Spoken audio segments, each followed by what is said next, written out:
Nabi Khidir sebelum Nabi Muhammad, beliau Nabi. Statusnya. Tapi setelah muncul lahir Nabi Muhammad SAW, ahli kasyaf memandangnya sebagai sahabat dan umat. Meskipun dulu beliau seorang Nabi. Statusnya sebagai umat. Karena dulu dia Nabi, maka sekarang dia dihitung wali. Kenapa? La nabiyya ba'di. Tidak ada lagi Nabi setelah Nabi Muhammad. Jadi dengan munculnya Nabi Muhammad, jika Nabi Isa turun, nanti pangkatnya bukan pangkat kenabian, pangkatnya umat Nabi Muhammad. Jika Nabi Ilyas muncul, sama. Jika Nabi Khidir zahir, sama.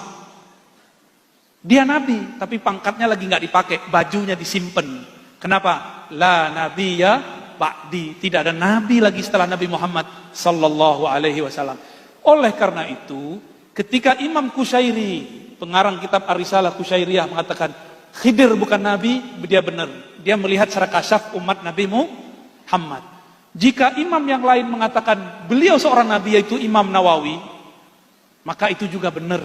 Karena memandang sebelumnya, dan berbahaya loh kalau Nabi Khidir tidak disebut Nabi. Berarti Nabi Musa belajar ilmu ma'rifat kepada wali.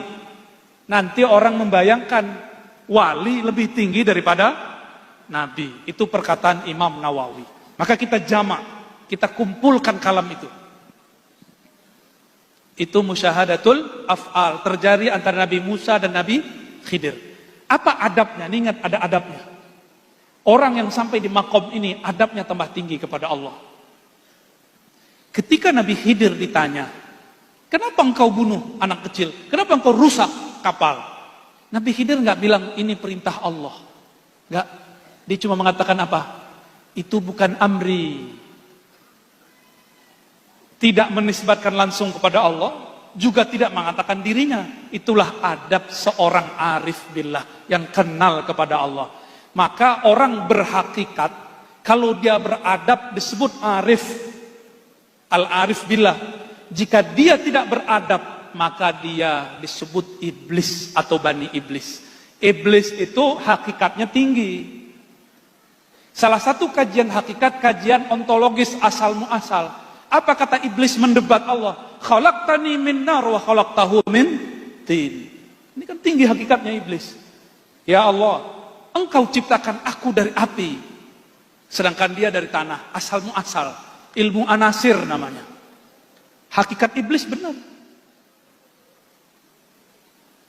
Iblis gak mau sujud kepada makhluk, benar gak? Sujud hanya kepada engkau ya Allah.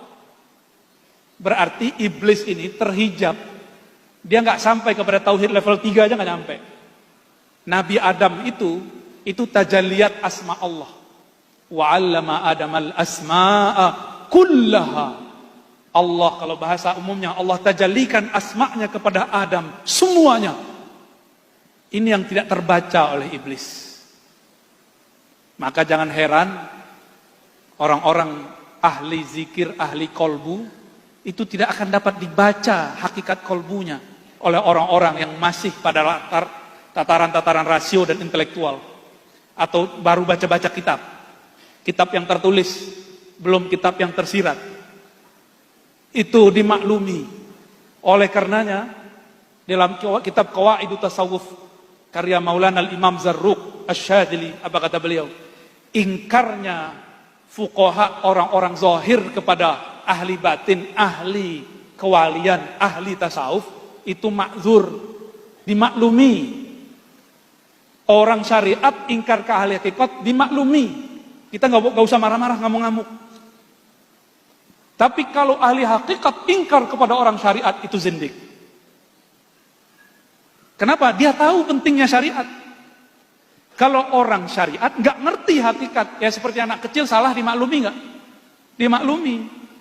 Makanya slogannya dari dulu gitu. Mohon maaf nih kalau para kiai ada yang ngomong begitu. Benerin aja syariat ente, tar dapat hakikatnya.